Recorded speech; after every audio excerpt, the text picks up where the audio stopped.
Ang pagkakadiskubre ng malalaking natural hydrogen gas reserve sa Zambales ay inaasahang magdudulot ng radikal na pagbabago sa ekonomiya ng rehiyon at ng buong Pilipinas bilang isang pangunahing source ng malinis na energy.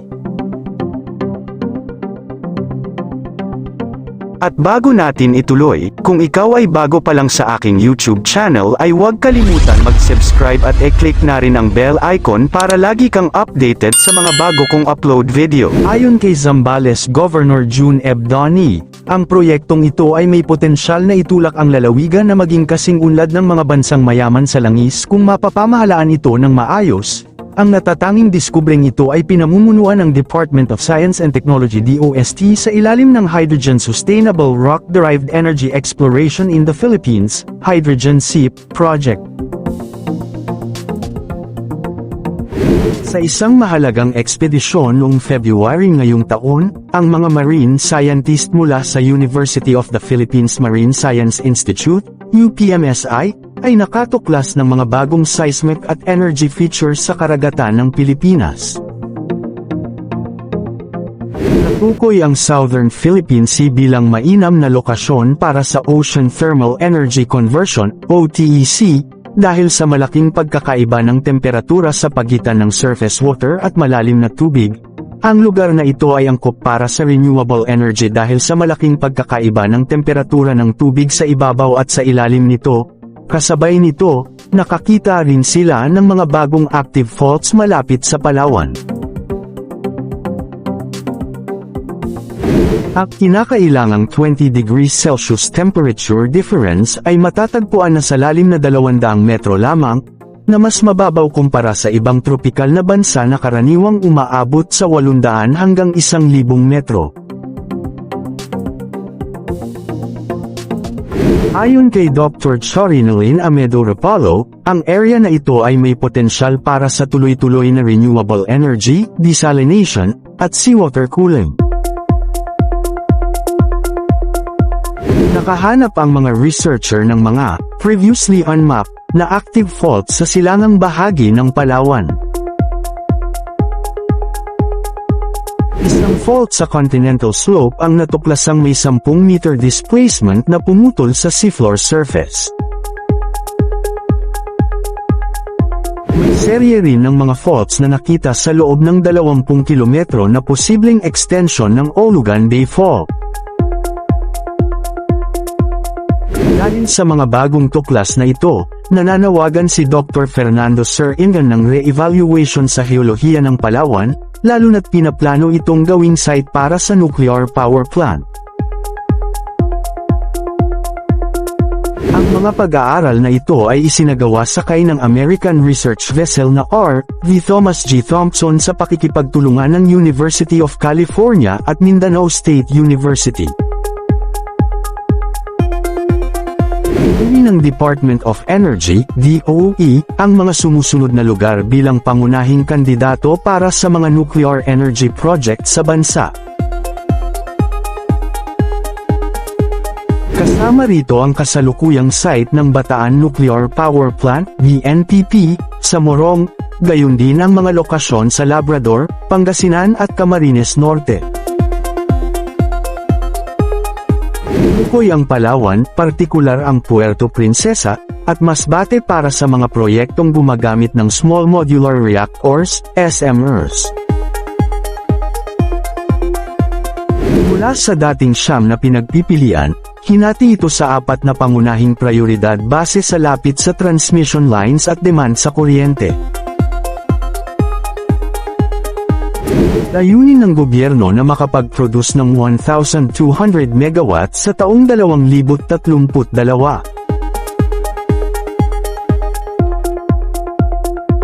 Bagong tatag na Philippine Atomic Energy Regulatory Authority, PhilAtom, ang siyang magdedesisyon kung ligtas at pwedeng gamitin muli ang BNPP o kailangang magtayo ng mga bagong pasilidad.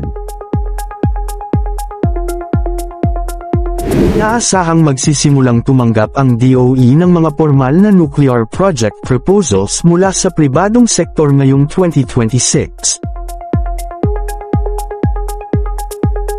Matatandaang sinimulan na ng Department of Energy, DOE, ang pag-aaral at eksplorasyon sa mga bulubunduking bahagi ng Pangasinan at Zambales kaugnay sa posibleng pagkakaroon ng tinatawag na native o natural hydrogen na maaaring magsilbing malinis at alternatibong pinagkukunan ng energy ng bansa.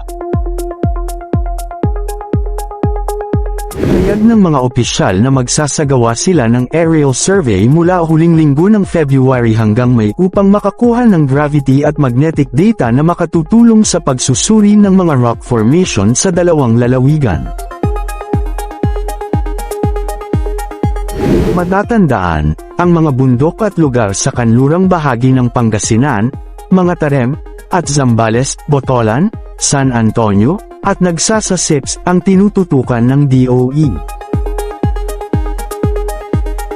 Ayon sa pag-aaral ng Philippine Nuclear Research Institute, PNRI, ang Nagsasasip sa San Antonio, Zambales ay naglalabas ng isa sa pinakamataas na antas ng natural na hydrogen sa buong mundo, na aabot sa mahigit 800 tonelada kada taon. Nagsagawa ng paunang pag-aaral, field assessments, noong July 2025 sa mga hot springs sa dalawang lalawigan. Magsasagawa ng aerial survey mula sa huling linggo ng February hanggang May 2026 upang makuha ang gravity at magnetic data ng mga rock formation. Nag-aalok ang DOE ng service contracts PDAPH1 sa Zambales at PDAPH2 sa Pangasinan, para sa mga pribadong kumpanya na gustong mag-explore. Ang mga survey at pag-aaral ay patuloy na isinasagawa ng DOE, katuwang ang Department of Environment and Natural Resources, DENR, at mga lokal na pamahalaan, upang matiyak ang potensyal ng natural na hydrogen bilang bagong source ng kuryente. Ito ay natural na nagaganap na hydrogen gas sa ilalim ng lupa, white hydrogen, na iba sa ginagawang hydrogen, green, blue. Ito ay itinuturing na malinis na alternatibong energy. Ayon sa DOE, nakatuon ang pag-aaral sa mga ophiolite areas, mga bahagi ng sinaunang oceanic crust at mantle na umangat sa lupa, kung saan karaniwang matatagpuan ang ultramafic o olivine-rich rocks. Kapag ang mga batong ito ay nag-react sa tubig sa ilalim ng lupa, maaari silang makalikha ng hydrogen gas sa natural na paraan sa mahabang panahon. Ang native hydrogen, natural hydrogen, ay may malaking potensyal na makatulong sa Pilipinas bilang malinis at renewable na energy na walang carbon emissions kapag ginamit. Lalo na't natuklasan ang potensyal nito sa Zambales at iba pang mga lokasyon, makakatulong ito sa paglipat ng bansa mula sa fossil fuels, coal at oil, tungo sa mas sustainableng ekonomiya at makamit ang net zero emissions goals.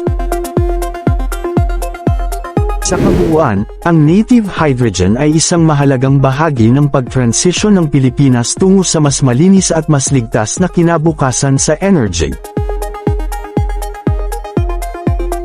Ang mga gyera at tensyon sa pagitan ng mga bansa, gaya ng sa Estados Unidos-Iran at Israel-Iran, ay nagdudulot ng mataas na presyo ng gasolina dahil sa panganib sa supply ng langis sa pandaigdigang merkado.